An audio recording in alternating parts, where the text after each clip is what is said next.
ओ hello दोस्तों। Generally मैं उस टॉपिक पे वीडियो बनाता हूँ जिसमें खुद मेरे को कॉन्फिडेंस आता है, समझता हूँ। तो मैं रिसेंटली बहुत दिनों से मैं खोज रहा था कि मुझे एक डेट फंड में होना चाहिए।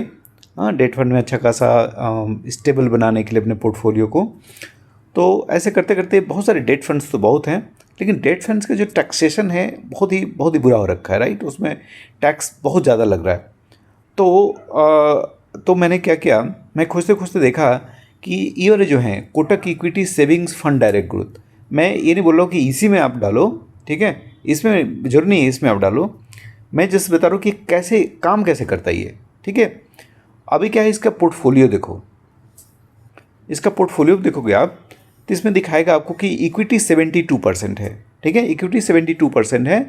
लेकिन इंटरनली आप देखोगे ना, इसके वेबसाइट पे आप जब जाओगे तो इसमें क्या होता है कि नियर अबाउट 30-35%, ठीक है, 30-35% आर्बिट्राज रहता है। तो इसमें क्या रहेगा कि 30 से 35% आपका आर्बिट्राज हो गया और 35% आपका नॉर्मल इक्विटी हो गई। तो उस इक्विटी में मोस्टली ये लोग जो बड़े बैंक्स हैं वही मोस्टली रखते हैं यहाँ पे अगर हम देखें, जैसे इक्विटी में देखोगे तो इनके पास स्टेट बैंक ऑफ इंडिया है, भारती एयरटेल है, इंडस टावर्स है, Maruti Suzuki, hero motor, Vedanta, या ऐसे एम्फेसिस, आईटीसी, पेटीएम, या ऐसी कंपनियां इसमें ये लोग डाल कर रखते हैं इक्विटी में, जिससे कि 30-35% रहता है, ठीक है। और बाकी जो 35% जो आर्बिट्राज बोल रहा हूँ, जो आर्बिट्राज रहता है, आर्बिट्राज होता क्या है कि आर्बिट्राज में एक सिंपल भाषा में समझें कि मान लो कि आज रिलायंस 1300 रुपये का मिल रहा है, ठीक है, लेकिन उसी को फ्यूचर ऑप्शन जो होते हैं उसमें मान लो कि वो 1350 रुपये का है।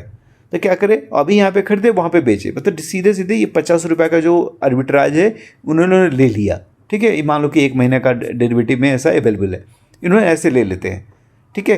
तो इसमें जो फ़ायदे जो आर्बिट्राज में होता है ना, वो श्योर शॉट फ़ायदे होते हैं, और मतलब कि समझो कि वो, लेकिन फ़ायदा बहुत थीन होता है, ठीक है। तो इसके चलते वहाँ से जो एक पॉजिटिव रिटर्न आता है, फिर आपका थोड़ा बहुत मान लो कि आपके इक्विटी से जो रिटर्न आ गया, और प्लस जो उसमें डेट का जो पोर्टफोलियो है, और यहाँ पे देखो कॉर्पोरेट डेट 6.47 है, ठीक है।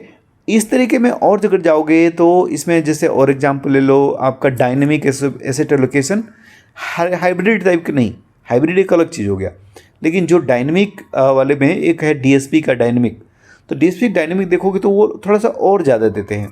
या फिर आपका देखोगे आईसीसी में जाओगे, इनके पीयर्स में देखें, पीयर्स में जैसे आईसीसी प्रू इक्विटी सेविंग है, ठीक है। तो जनरली मतलब कि जो 1 ईयर रिटर्न है इसका कोटक का थोड़ा ज़्यादा दिख रहा है, 12% दिख रहा है, 3 ईयर भी काफ़ी अच्छा दिख रहा है। क्योंकि क्या होता है कि ये आईसीसी वाला है ना, थोड़ा और ज़्यादा कंजर्वेटिव है, ठीक है, और ज़्यादा ही कंजर्वेटिव है इसमें इस पे जाते हैं, ठीक है। इसमें कैसे जा सकते हैं, आई कैन गो, हाँ नाइस। अभी इसके पोर्टफोलियो में जाओ, ठीक है, इसके पोर्टफोलियो में जाओ तो देखो इनके पास जो है गवर्नमेंट सिक्योरिटीज़ 6.4% हो गई, हाँ। और कुछ इन लोगों ने ये म्यूचुअल फंड भी लिए हैं, पता नहीं किसकी म्यूचुअल फंड लिए हैं, इसमें क्लैरिटी देखना पड़ेगा, मैंने इसको ठीक से देखा नहीं है। लेकिन मेन जो मेरा बताने का ये है मकसद कि जब भी ऐसे आप फंड लेते हो ना, तो इसमें आपका जो रेंज रहेगा, जो आपका मतलब कि आपका थोड़ा सा मतलब जो नॉर्मल डेट फंड्स होते हैं, मान लो कि 7.5% 8% आया है, तो इसमें आप 9% से 10% तक आप इसमें आपको मिल सकता है, ठीक है। और बाकी जो मोस्ट इम्पॉर्टेंट जो पार्ट है इसका, मोस्ट इम्पॉर्टेंट जो पार्ट ये है कि इसमें जो आपकी वो बनेगी, जो टैक्सेशन बनेगा, वो टैक्सेशन इसके चलते इक्विटी में जैसे यहाँ 72.14% है, तो इसके चलते आपको इक्विटी वाला टैक्स लगेगा, मतलब कि 12.5% जो LTCG लगती है वो वाली लगेगी, ठीक है। तो ये बहुत ही फ़ायदेमंद टाइप का है यदि आपको टिपिकली डेट का पोर्टफोलियो, एक स्टेबल पोर्टफोलियो बनाना है।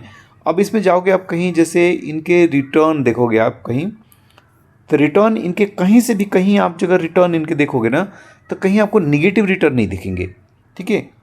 कहीं से भी कहीं का भी रिटर्न देखोगे तो निगेटिव रिटर्न नहीं दिखेंगे। तो ये इसका पावर है, ठीक है। तो आप इसमें जाओ, देखो कि आपके लिए सूटेबल है क्या, फिर अपने जो आपका जो बंदा हो एडवाइज़र, उससे बात करो कि ऐसा मेरे पोर्टफोलियो के लिए सही रहेगा क्या, ठीक है। मैं मोस्टली इसको अपने इस पोर्टफोलियो की स्टेबिलिटी के लिए मैंने रखा है इसको।